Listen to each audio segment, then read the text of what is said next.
অন্যায়ের বিরুদ্ধে রুখে দাঁড়ানো কি পাগলামি, নাকি সমাজে প্রচলিত নিয়মের বাইরে গিয়ে ভিন্নভাবে ভাবা মানেই সাইকো হওয়া? এমন এক ব্যতিক্রমী ভাবনার নাটক পাগলের সুখ মনে মনে। নির্মাতা শাহনওয়াজ রিপন তার ব্যতিক্রমী দৃষ্টিভঙ্গি আর সাহসী বার্তায় তৈরি করেছেন এক অনন্য শিল্পকর্ম। চিত্রনাট্যের সূক্ষ্মতায় প্রাণ দিয়েছে সুষমা সুমন।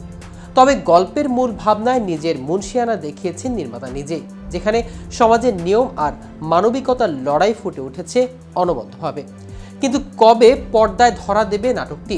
এতে অভিনয় করেছেন কোন কোন তারকা এবং নাটকটি নিয়ে কি বলেছেন মুখ্য অভিনেতারা, তা নিয়ে বিস্তারিত থাকছে আজকের প্রতিবেদনের বাকি অংশে। কেটিভি শোবিজ চ্যানেল থেকে আপনাদের সাথে আছি আমি মাহমুদুর রহমান জিয়া। নাটকটিতে কেন্দ্রীয় চরিত্রে অভিনয় করেছেন জনপ্রিয় তারকা জুটি নিলয় আলমগীর ও হিমি। প্রথম নাটক হিসেবে নতুন বছরের প্রথম দিনেই প্রকাশিত হয়েছে এটি। নাটকের প্রধান চরিত্রে আছে নিলয়।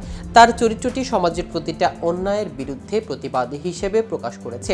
নিলয় বলেন, এই গল্পে আমাকে এক প্রকার পাগল বলতে পারেন, কারণ আমি সবকিছুতেই প্রতিবাদ করি। যেমন ধরুন, কেউ গাছের পাতা ছিঁড়ুক বা রাস্তায় বসে থাকা কুকুরকে লাথি দিক, সবকিছুতেই আমি বাধা দিই।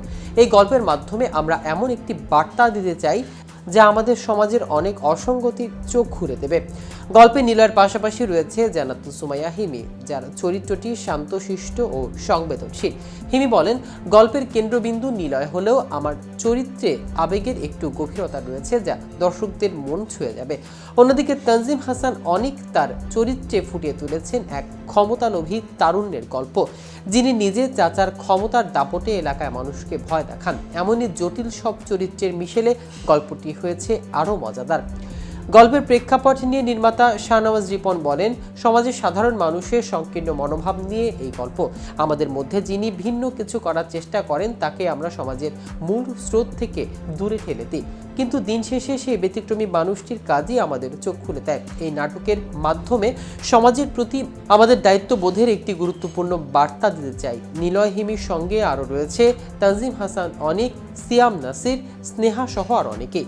এই গল্পে শুধু অভিনয় শিল্পী নয়, এস.আর. মজুমদার নাহিদ, জাকিউল ইসলাম রিপন, জুবায়ের ইবনে বক্কর, শাহনওয়াজ রিপনের মতো নাট্য নির্মাতারাও চরিত্র রূপায়ণে কাঁধে কাঁধ মিলিয়ে অভিনয় করেছেন, যা দর্শকদের জন্য বাড়তি আনন্দের খোরাক হয়ে থাকবে। আশিয়ান গ্রুপ নিবেদিত পাগলের সুখ মনে মনে নাটকটি বুধবার 1 জানুয়ারি কালবালা ড্রামা চ্যানেলে মুক্তি পেয়েছে। এদিকে নতুন সিনেমা মধ্যবিত্ত দিয়ে ঢালিউড মাতাতে আসছেন শিশির সর্দার।